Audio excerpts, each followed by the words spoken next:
Grabe, box pa lang, solid.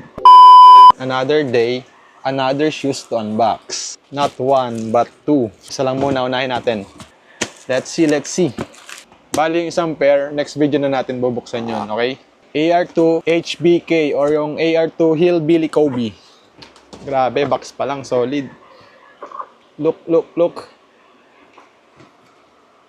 See? Ganda. The moment of truth.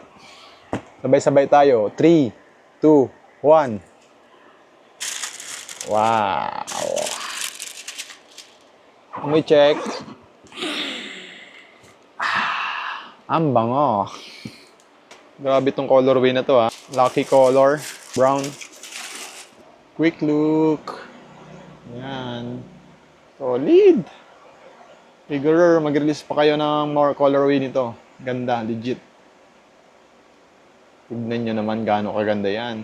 Teka, search natin ba't Hillbilly Kobe yun.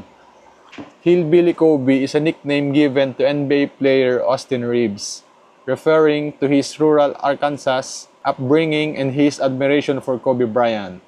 It combines the common term hillbilly with the nickname Kobe, referring to the former NBA star Kobe Bryant. Ayan, alam nyo na ha. That's it. Peace.